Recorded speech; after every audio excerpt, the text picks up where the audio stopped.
Hello everyone, welcome back to another video. Today I'm going to look back on 2018.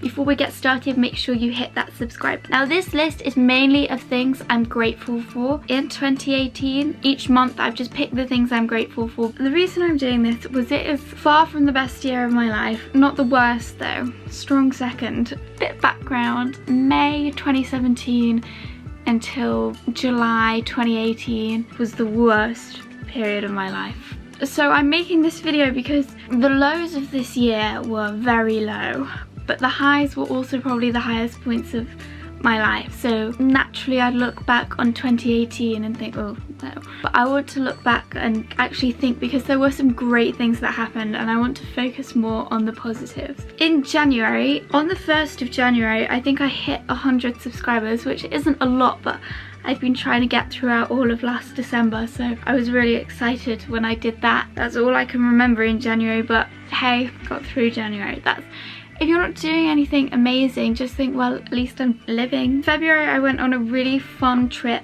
with my school to Berlin and Warsaw. It was probably the best school trip I ever went on, and we just had so much fun. And to go to 2 countries as well in one trip and an overnight train, like I did so many new things and I just really enjoyed it. In March I went to Barcelona with my parents and that was also really fun. We went there for Easter weekend. I had a great time and we did proper touristy things, and I'd never been to Barcelona. I'd never been to the main part of Spain. In April I had a really nice barbecue with my friends. I had all my friends round from sixth form and we had a nice barbecue before exam season started, and there weren't that many people there and it was quite nice and we just had a nice time. Like, it was intimate and it was only a couple of hours, but it was fun, you know. May, okay, my birthday's in August, so you know in school when people bring cake for their birthday, I'd never had that.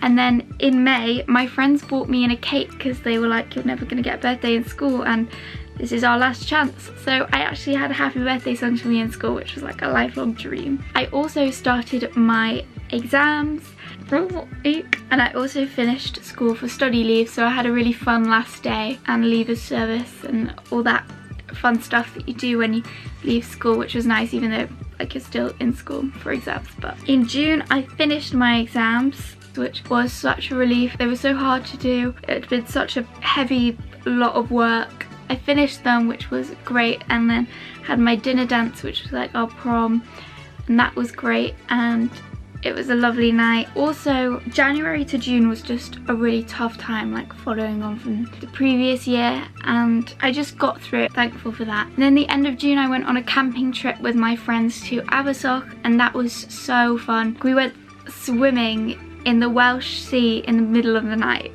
like at midnight. We were swimming in the freezing cold sea. It was just simple. We were just all in this, shoved together in this tiny caravan, and it was just a fun time. It was lovely memories. And then July I went to Portugal with my friends at the start of July, so that was like my first proper girls holiday, you know, with no adults going abroad, so that was lovely and we had a nice time and we survived the trip. And I also went to Cambodia, which was incredible, so fun, and I can't believe I did it. The life there was so different, everything was such a shock and it was so fun and sort of cheesy. In July I felt happy. This sounds so cheesy. May 2017 to June 2018 was not a great time for me, but then in July I was like, oh, and I actually felt like I was enjoying life and making the most of it, so that was nice. In August I volunteered on a pilgrimage in Lourdes, which was so fulfilling and it was a great experience, and I'll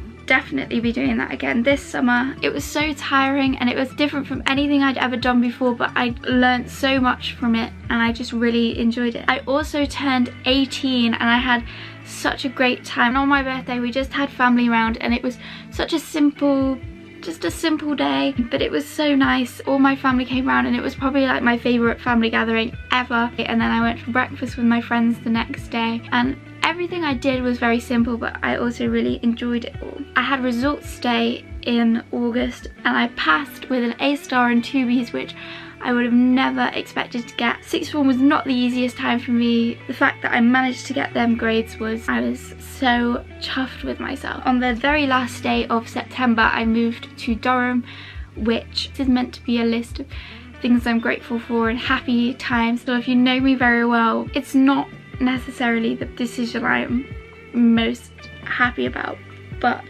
it is something I've done, and I did start university, and that is a big step.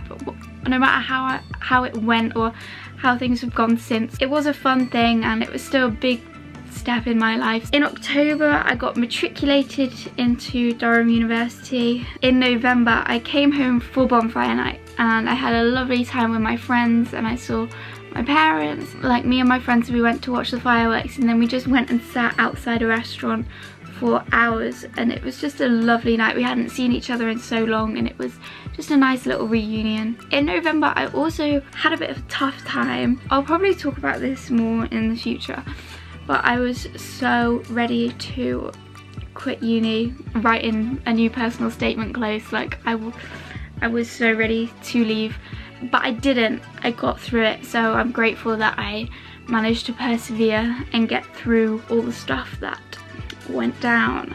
In December I finished my first term, which again, I just can't believe I got through it. It just wasn't an easy term, and I'm so glad I managed to finish it and get through it. I also went to Brussels with my friends, which was so fun, and I literally can't believe it. We were literally there 36 hours and it was so wild. Yeah, it was such a great time. I was ill on Christmas Day and Christmas Eve, but I still got to spend lots of time with my family on Boxing Day, which was so fun. And I've literally just got back from a family Christmas party tonight. Like, this past week I've just spent so much time with my family and my friends, so it's just been a really nice time. To sum up 2018, it was not the easiest year, but it was not the hardest, and I went through a lot and I built a lot as a person. I managed to appreciate the simpler things a lot more. All the stuff that goes on and all the bad stuff and everything, I'm so grateful for all of that as well, because I've noticed I appreciate the more simple things, and a lot of these things in this list are so simple, and that's thanks to all the bad stuff that's happened, because it makes me appreciate the little things a lot more. It makes me appreciate just being happy. I remember thinking over the summer, I'm just happy, and that's great. Like, I didn't have to be doing anything, I was just happy that I was happy. So it's been a good year for personal development. Yeah, it's been a great year. It's definitely had some lows, but it's had the highest highs, so I'm so grateful for 2018 for that, and I can't wait to see what 2019 has to offer. My main resolution for the year is to continue to focus on the little things and just not lose what I've built up of just appreciating happiness, and not anything major, just appreciating being happy. I'm excited to do that. I hope you enjoyed the video. If you did, don't forget to give it a big thumbs up and comment down below your highest point of 2018 and what you're looking forward to in the new year, and don't forget to subscribe. Bye.